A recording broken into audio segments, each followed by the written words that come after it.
So, come on, here you go. There you go, me last year.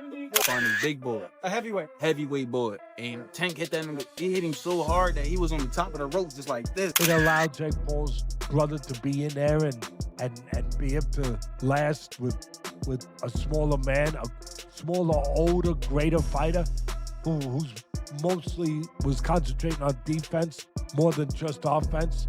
Gervonta Tank Davis is cranking his training up to max level, literally going to war with heavyweights as he preps for Jake Paul. Tank isn't holding back one bit. He's trading bombs with fighters way bigger than him, and in one brutal session, his power was so explosive it reportedly left a heavyweight stunned after a thunderous shot. Oh, no, you're right. But tell people what happened. Man, I was about to spar. Before I was about to spar Tank, he was sparring this big boy, a heavyweight boy, and Tank hit that nigga. He hit him so hard that he was on the top of the rope just like this. Once again, Gervonta Davis is making waves, this time by dominating sparring rounds against heavyweights.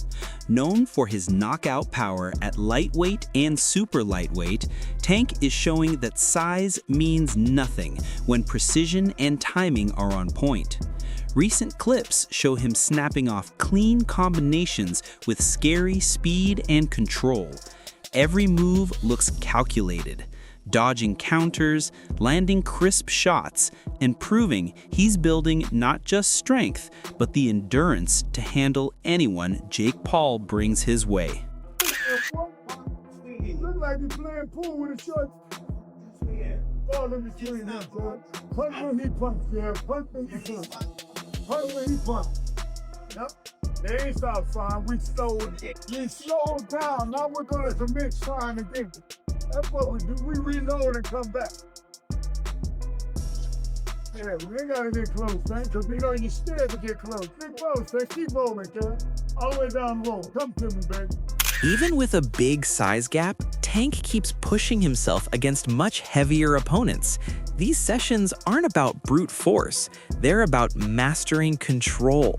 He's working distance, rhythm, and his signature explosiveness, while learning to stay calm under pressure.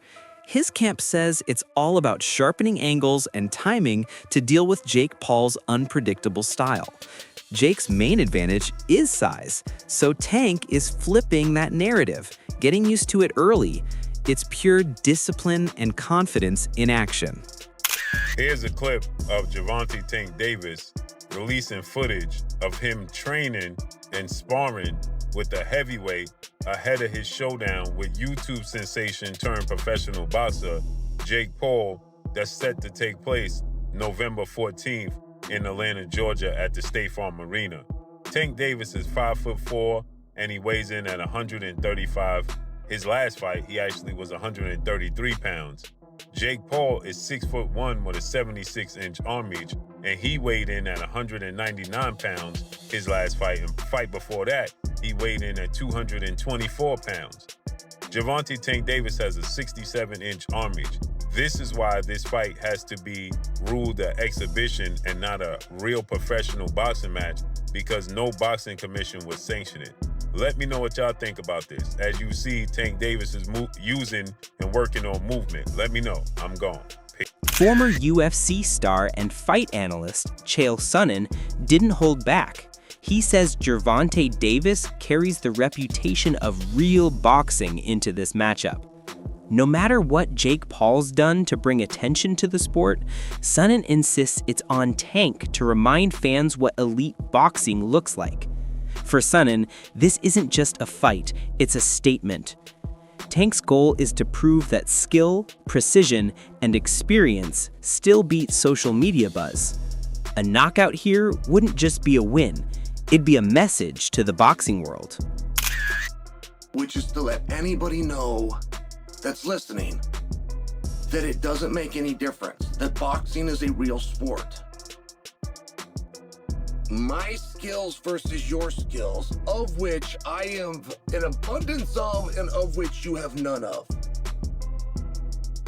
My life's commitment and dedication versus a second or third or fourth thought in the world of priority on your list. And I used to believe those things. Now, I go back far enough in MMA that I've had my eyes open a number of times.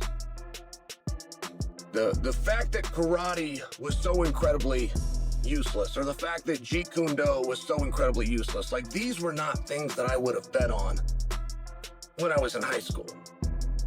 As a wrestler at that time, I would not have assumed that I would fare well in a fight against somebody that knew Kung Fu.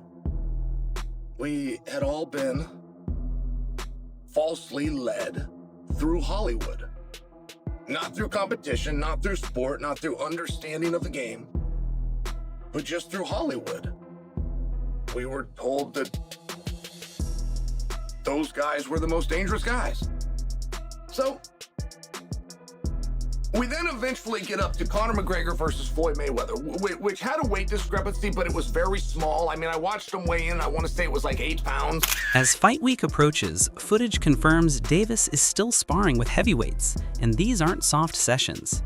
They're all-out wars designed to make fight night feel easier. His trainers say battling bigger men sharpens his defense, tightens his reflexes, and boosts his power efficiency. Every round builds confidence, proving that timing and accuracy beat size every time. It's an unconventional plan, but one that shows just how seriously Tank is taking Jake Paul. Whoa! Look at him! Look at him!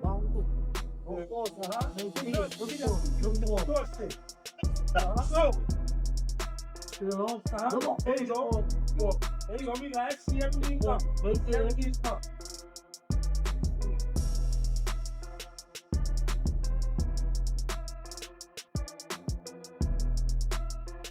Legendary trainer Teddy Atlas has chimed in too, calling Davis one of the most powerful, complete fighters in the sport.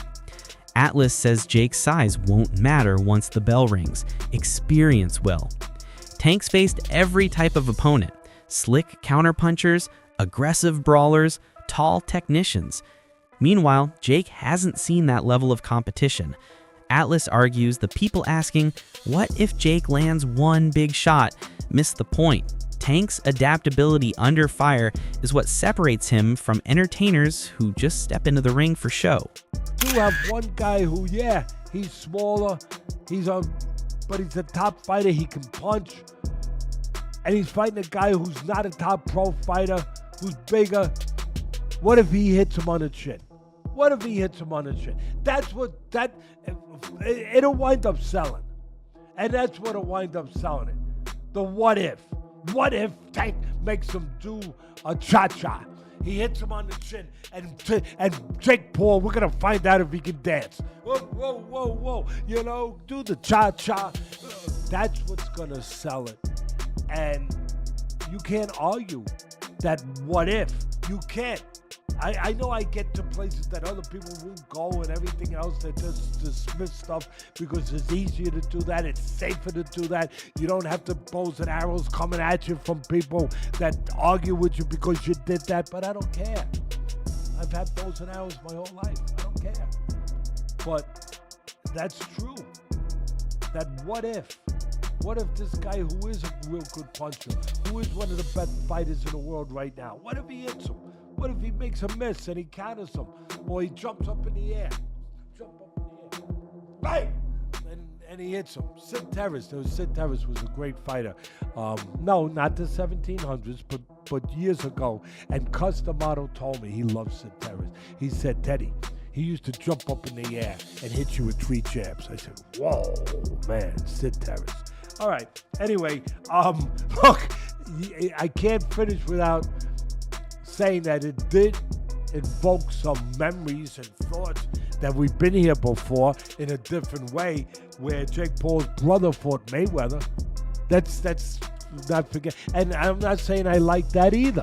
I mean, first of all, Mayweather was past his prime. He was already retired. He was older, everything, but he's still the great Mayweather. And Mayweather was fighting a guy, what was it, 50-pound difference, 60-pound difference, whatever it was. And that size made a difference. It allowed Jake Paul's brother to be in there and be able to last with a smaller man, a smaller, older, greater fighter who's mostly was concentrating on defense more than just... Sports analyst Max Kellerman added a personal touch, revealing that Tank took this fight not just for glory, but for balance.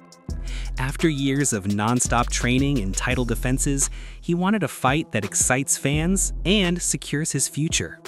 Kellerman says Tank's starting to think more about family and longevity, and this Jake Paul fight lets him do both: earn big, entertain millions, and remind the world why he's still one of boxing's most dangerous men. You got a guy like Gervonta, who I personally think has been checked out for way longer than this last fight. I think he was checked out prior to the Roach fight. I thought this was all going to be in the works, where he was supposed to beat the 16-1 Roach and then go on to fight Jake Paul and then call it a career, because I think the people around him understood there wasn't much left in the tank for him in terms of his want or his desire to be here.